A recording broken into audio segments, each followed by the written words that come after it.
welcome to Mission Kids. My name is Pastor Joshua, and it's wonderful, it's great to be with you today. Well, today is a perfect day for you to be here. You want to know why? Well, Okay. It's a new month, and as you well know, a new month brings a brand new virtue to Mission Kids. Now, remember what a virtue is? A virtue is something that God wants to do in you to change the world. Isn't that awesome? So, this month in April, the new virtue is called humility. Now, I want you to say that with me, but we're going to do it quietly in a whisper of a voice. Are you ready? Say it with me. Ready? Humility.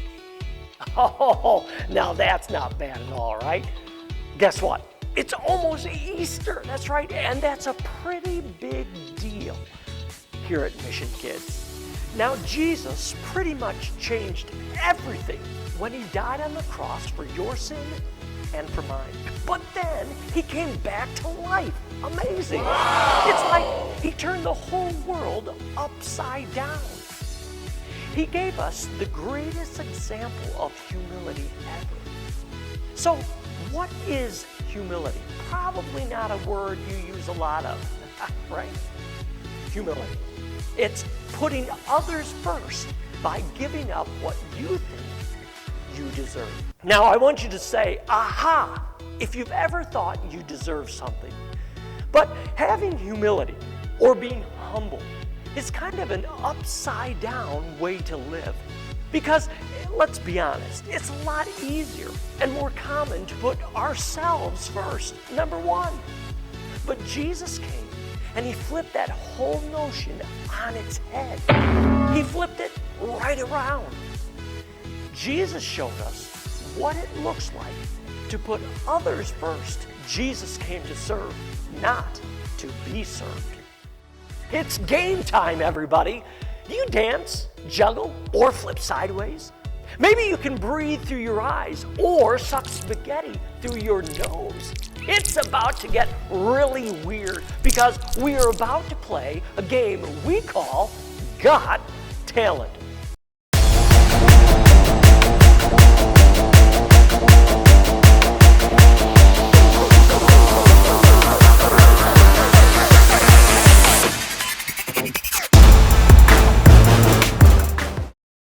We're about to see two never-before-seen talents. First up is a girl named Felicity. Try and guess what her talent is.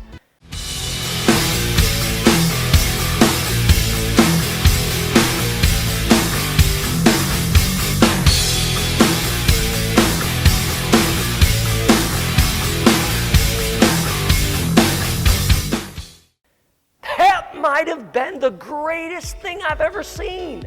But wait, there's more. Next up on Got Talent is another girl named Brielle. Try and guess what her talent is.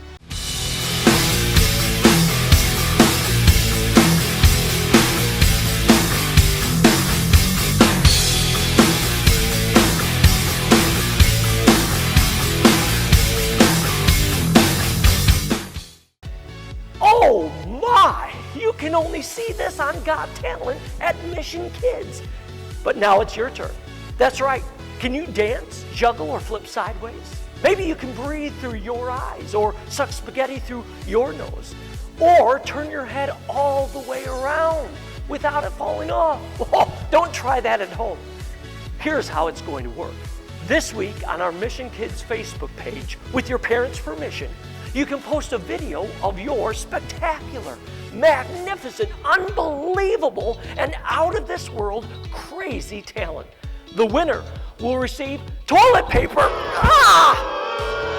No way. I'm thinking much bigger, like a $25 gift card from Amazon. I love you, Prime. Get to it and post your video on our Mission Kids Facebook page. We will announce the winner on Wednesday. And here is today's bottom line. The first bottom line of the virtue of humility that I want you to remember this week is this: put others first. That's it. Now, can you say it backwards with me? Are you ready? Here we go. Try it. First, others put. Now, let's say it like we are outside in freezing weather with no coat, hat, or gloves on. Are you ready? Here we go. Ready? Here we go. Foot others first. As we get into today's Bible story, the greatest example of humility was when Jesus gave his life for us on the cross.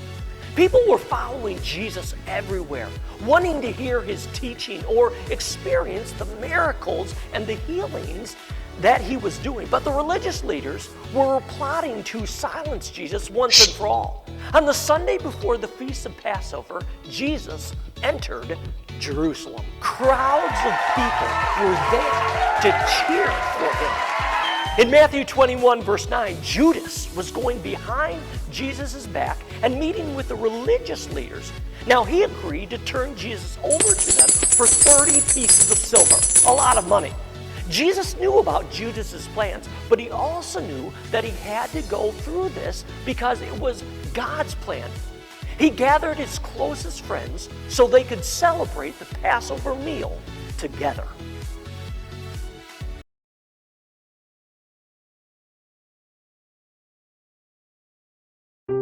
The Bible, it's 66 books of history, stories, letters, and poetry that fit together to form God's one big story. The epic adventure of how he created us and loves us so much that he made a way to rescue us. As we travel through the Bible, from Genesis to Revelation, we discover people who met God and found their lives changed forever. And now for an amazing story, inspired by the book of Matthew, chapter 26, verses 36 through 56. For months, the Jewish religious leaders had been plotting to silence Jesus. He called us pretenders, snakes! On the Sunday before Passover, Jesus entered Jerusalem to great cheers from the crowds. Blessed is the one who comes in the name of the Lord! But even as the crowd swarmed in to see what Jesus would do and say, one of Jesus' closest followers, Judas, went to the religious leaders with a very sneaky plan. What are you willing to give me if I deliver him over to you?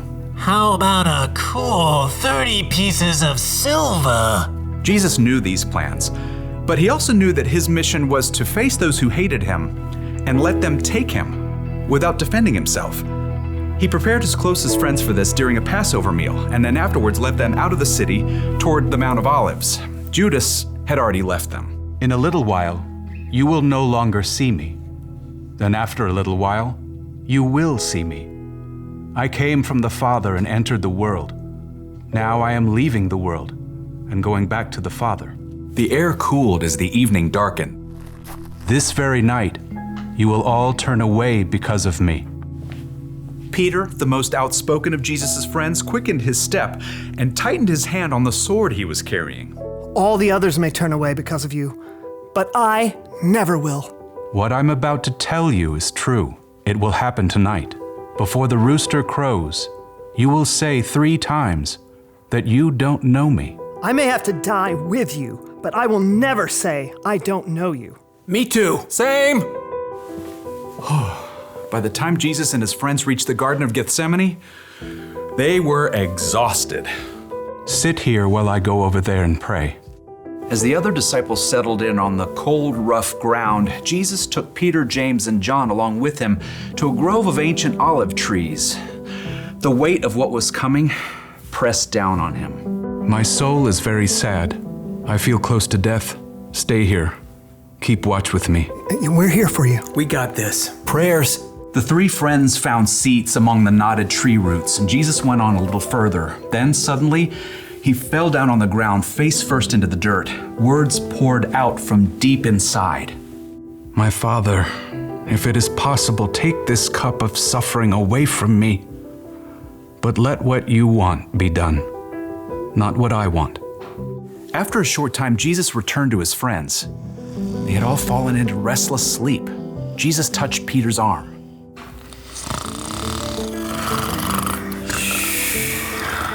What? Huh? We're just praying. Couldn't you men keep watch with me for 1 hour? Watch and pray. Then you won't fall into sin when you are tempted. The spirit is willing, but the body is weak. We'll stay awake this time. Got you covered. Again, Jesus threw himself down to pray. His pain was so deep, blood and sweat beaded on his forehead. My Father, is it possible for this cup to be taken away? But if I must drink it, may what you want be done. Jesus returned to his friends once more, to find them still sleeping. The agony in his spirit forced Jesus to lay his heart out to God once more. He prayed the desperate words again, begging God to take away what was coming, and at the same time, revealing his complete trust in God's plan. Let what you want be done, not what I want. At last, Jesus knew the time had come. He returned to find Peter, James, and John buried deep in sleep. Beyond them, his other followers slept too. Are you still sleeping and resting? The disciples struggled through a fog of sleep, blinking and yawning. Below them, torchlight showed an angry mob climbing up the hill. The men were waving swords and clubs, shouting as they came. Look, the hour has come. The Son of Man is about to be handed over to sinners. Get up, let us go. Here comes the one who is handing me over to them. Jesus' friends staggered to their feet, and Peter clutched his sword. As the mob marched closer, they could see the man in front of the mob. It was their friend Judas. Judas? What are you doing? The mob had been sent by the Jewish religious leaders. Judas had already explained to them that he would greet Jesus with a kiss, so they would know exactly which man to arrest. Greetings, teacher. Judas ignored the other disciples and went directly to Jesus, kissing him on the cheek in greeting. Jesus drew back and looked Judas directly in the face.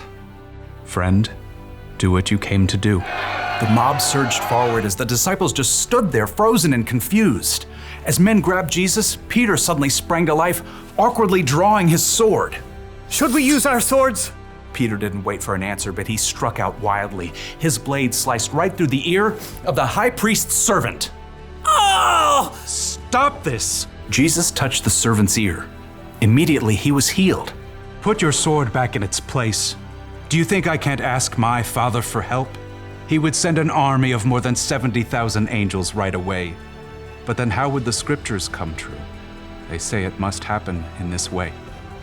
Jesus turned back to the mob and the men who held him. They hovered there, uncertain, in the flickering light of their torches.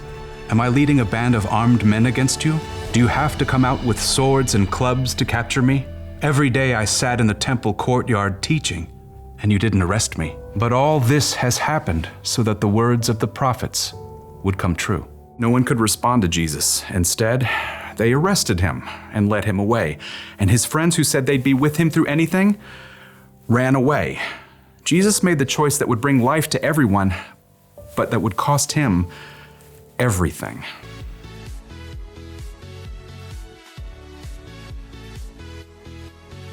As we wrap up today's Bible story, the people arrested Jesus and took him away.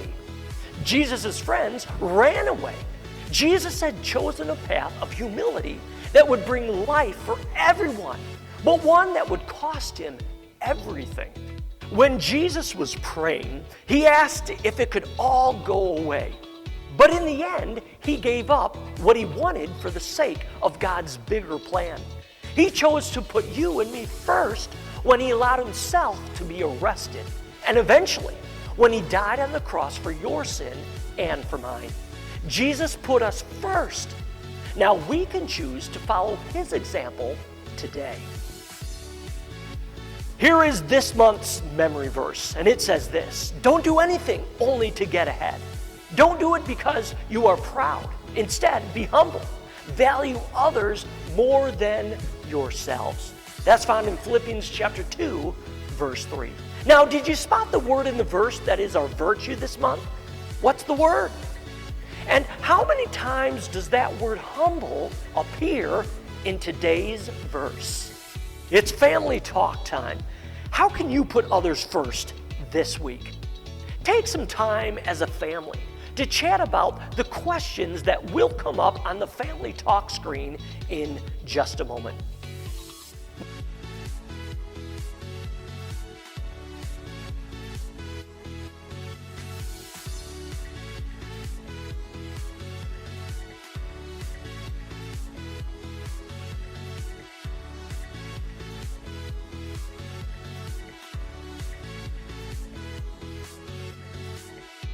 Mission Kids, until we meet again next week, I want you to remember to put others first by giving up what you think you deserve.